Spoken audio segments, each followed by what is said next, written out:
Somebody left a comment on one of my videos the other day, and the person was basically, as far as I'm concerned, implying that, Jess, tell us the truth, man. Like, is it all good?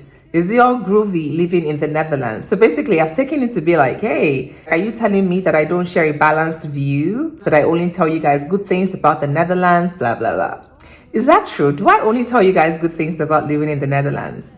Anyways, that inspired this video. So in this video, I want to spend time talking about the struggles that expats face in the Netherlands. And I'm not talking about just every single expat. I'm talking about people like me and maybe you that came into the Netherlands or any other country, to be honest, that is not your country of origin for work and you're tied to a work visa. That is a big struggle that we don't talk about very often. No matter how much you earn, no matter how good your job is, no matter how sweet your life is, there is that fear at the back of every expat's mind in a foreign land. Hey, if I lose my job, what's next? It's become even realer in the last year, especially after COVID. You guys are on social media, you read the news, you're hearing about the layoffs left, right, and center. Many people left their homes to go join these big companies only for them to get laid off.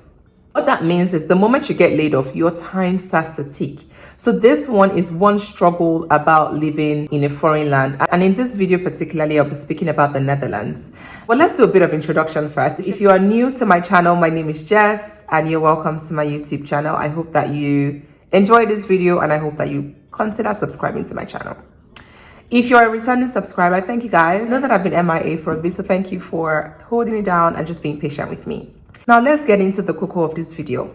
Even if you decide on your own to leave your current job, you have to ensure that the next job you're getting or the types of companies you're applying to are able to secure a work visa for you. And not every company, as you already know, in the Netherlands, you may see the most enticing jobs, but they're not for you because the companies will not sponsor your visa.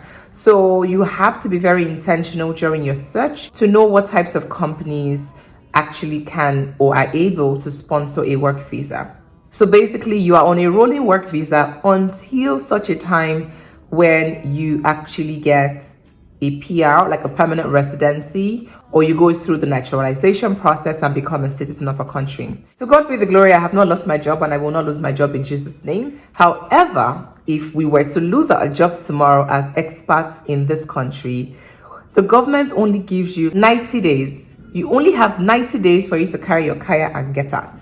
Now, this is a pain point, this is a problem, this is a struggle for expats that don't want to go back to their home countries, at least not yet. 90 days feels like such a short time for you to hurriedly get a job. You may apply for 1 whole month and not even get a job interview. How about that? You may apply for 2 months. So that search period puts a lot of anxiety, puts a lot of pressure on the person or the family, because some of us have families that are dependent on these visas. There are many companies that take about 2-3 months to complete a hiring process. So there's no guarantee you're going to get a job. Your question will probably be like, how do you override the struggle? There's no trick to it, to be honest. You just need to pray not to lose your job or just be like 1 step ahead of your company, if that's possible.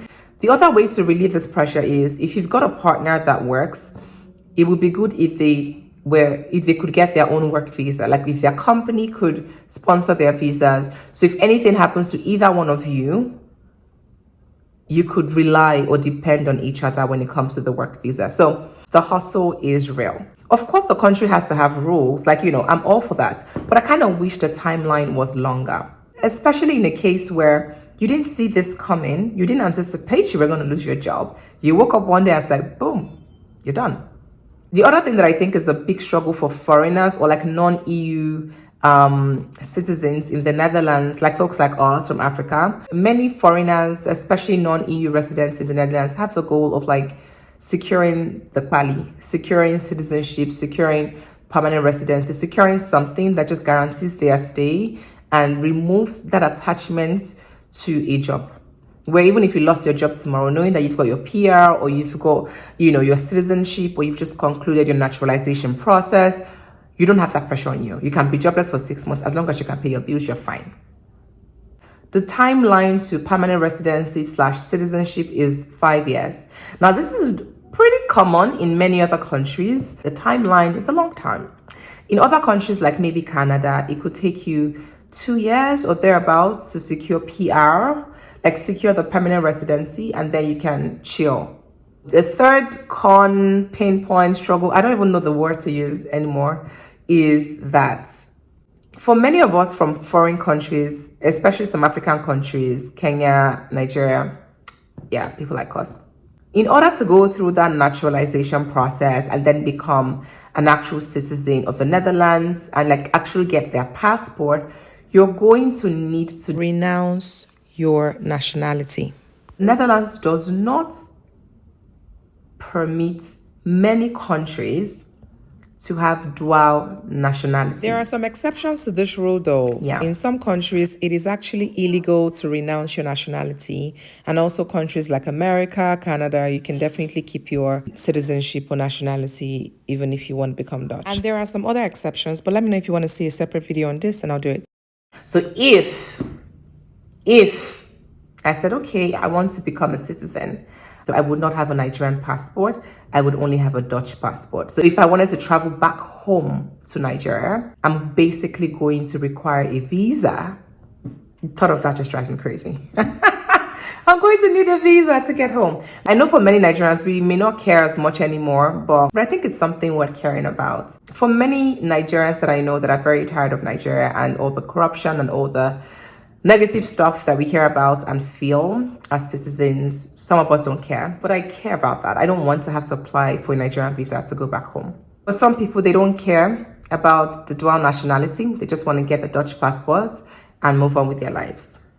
Well, thank you guys so much for watching. I hope you enjoyed it, and I will see you in my next video.